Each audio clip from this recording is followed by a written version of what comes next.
I sense trouble. Wait a second. The bad guys are gone. Well, what shall I do now? Oh, what is this? Evidence. Actually, it is a book. Well, since I'm here, hello everyone! Batwain is here to join you for another amazing adventure as we read Bunnicula and the Howliday Inn. I think that since I'm joining you for an amazing adventure, Bumblebee will be perfect to join us. Now that Bumblebee's here, let's jump in.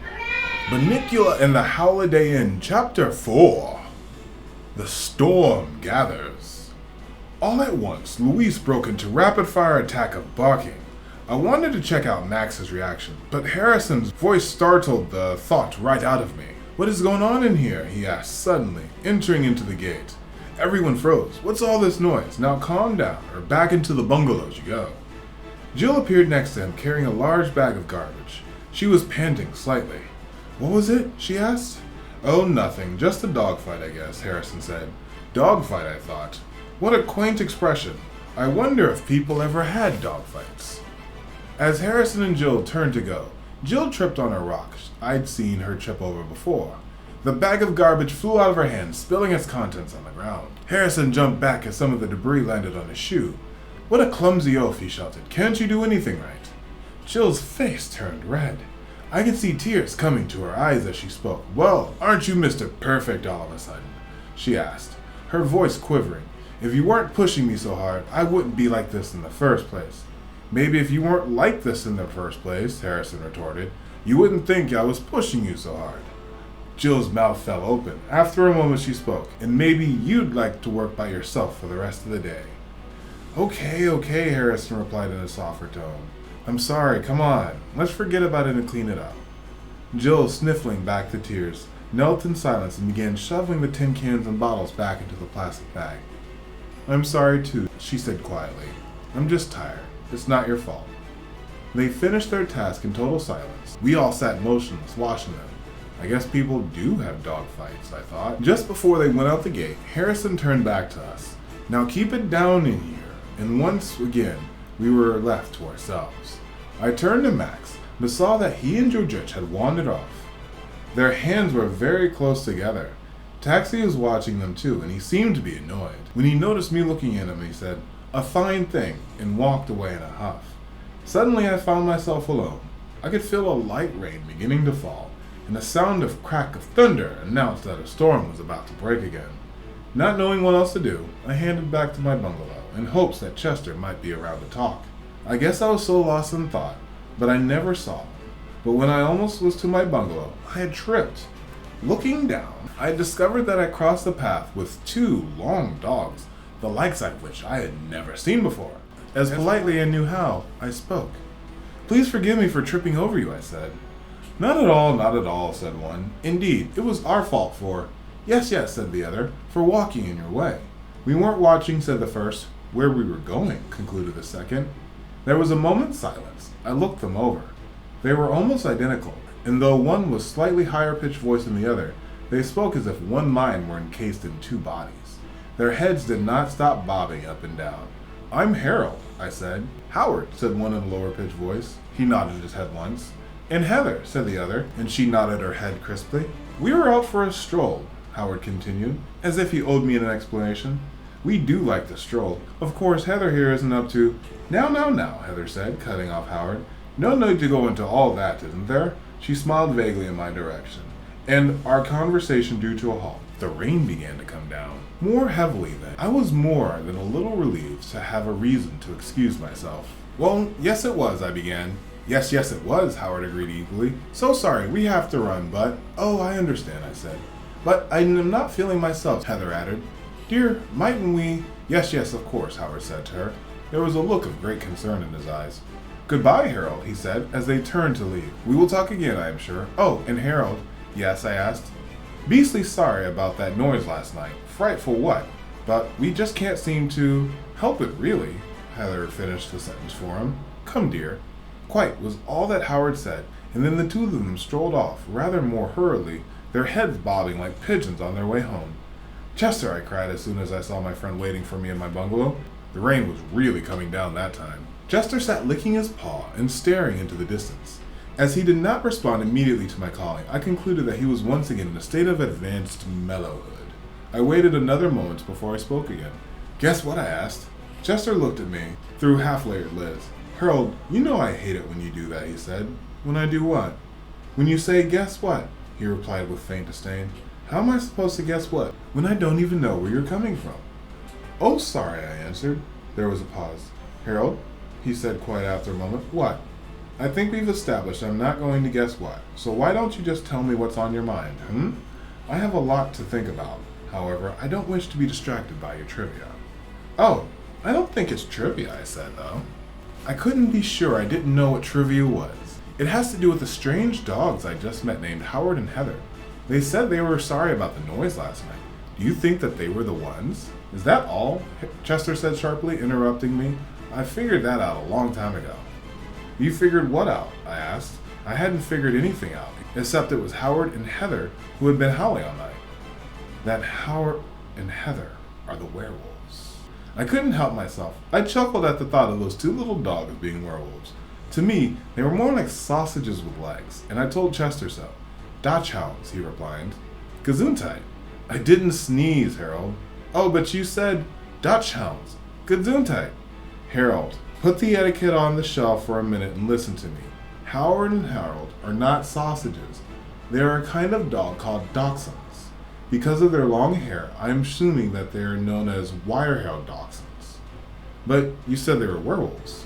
It is my belief, Chester went on, and here he drew out his words to give the impression that we were saying what was of most crucial importance, that Howard and Heather are a cross between wire-haired dachshunds and a werewolf. He paused and looked at me to check the impact of what he was saying.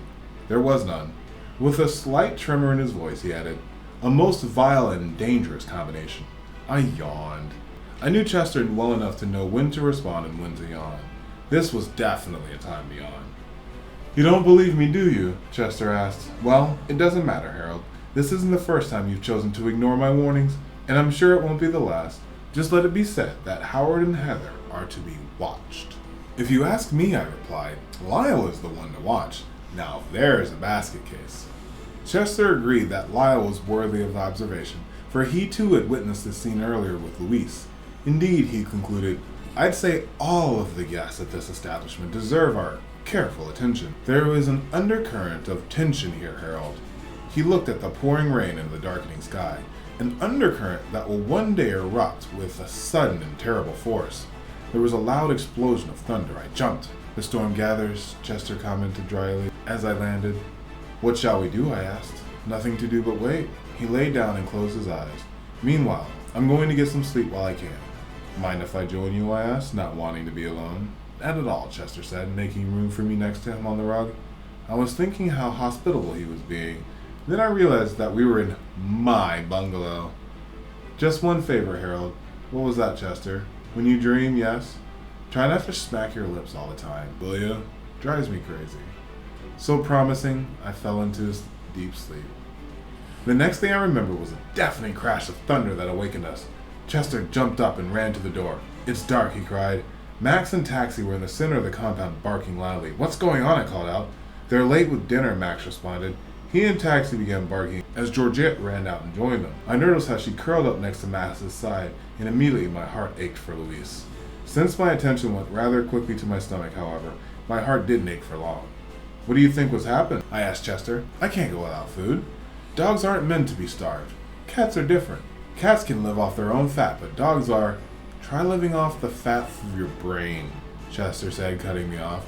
Just then, the door of the office swung open, and Jill and Harrison rushed out.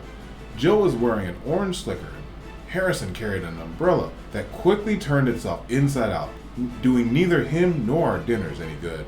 I made a mental note not to complain about the service, but later, at that moment, all I cared about was our food was there at last. The storm was in full force, the wind lashing the rain against us. Harrison and Jill scurried about quickly, calling to each other across the compound. I couldn't hear everything they said, but I did pick up snatches of the conversation. Can't understand how we let this happen, Harrison was saying. We've never been this late before. It's your fault, you know. I told you to keep your eyes on the clock. My fault, Jill answered. You were the one who insisted we clean up the office after we finished the shed. Push, push, push. Okay, Jill, Harrison said with exasperated in his own. Give it a rest, huh? Give it a rest, he says, Jill muttered to herself. He doesn't know the meaning of the word. Then, turning her attention to us, she said, Oh, you poor things, you must be starving. Sorry, she kept saying to everyone. Sorry, as she put the food dishes and scurried us back into our bungalows. I was so relieved to get my dinner. I hardly noticed I'd gotten soaked by the storm. I was glad, though, when Jill suddenly showed up at the door with my bungalow with a big white towel in her hands. Sorry to interrupt you, Harold, she said sweetly, but let me dry you off so you can enjoy the rest of your meal. Jill's hands felt good as she rubbed me down, and I would have happily rolled over to complete the MTR, that's massage and tummy rub, to you laymen, had I not been so anxious to return to eating dinner. I don't know where my head is these days, she said as she rubbed the hair along my back. I completely forgot about feeding you guys tonight, and then we raced out here so fast I left the towels inside and let the door slam shut behind me. She laughed to herself as she shook her head. I guess I need rest too, she said. Dr. Greenbrier and I have been working so hard these past few weeks. I'm ready to drop. And Harrison, but I can't blame him, she said seriously. That's no excuse. I would be awful if something were to happen just because I let myself get a little tired and careless. Jill, Harrison called. I've finished drying the rest of them. I'm going back in. Okay, Jill shouted as she scratched me behind the ears. Okay, Harold, that's it. Enjoy your dinner now. And get a good night's sleep. Night-night. And she was gone. I liked Jill as I plunged back into my food. She was clumsy and forgetful. It was true, but she seemed nice enough. As for Harrison, well, I wasn't quite sure what to make of him. There was something about him that made me nervous. Besides, anybody who preferred reading comic books to chewing on them was a little suspect in my eyes. Later that night, I tried to sleep, but the raging storm and the determined howling of Howard and Heather kept startling me awake. And then I started thinking about Chester said earlier.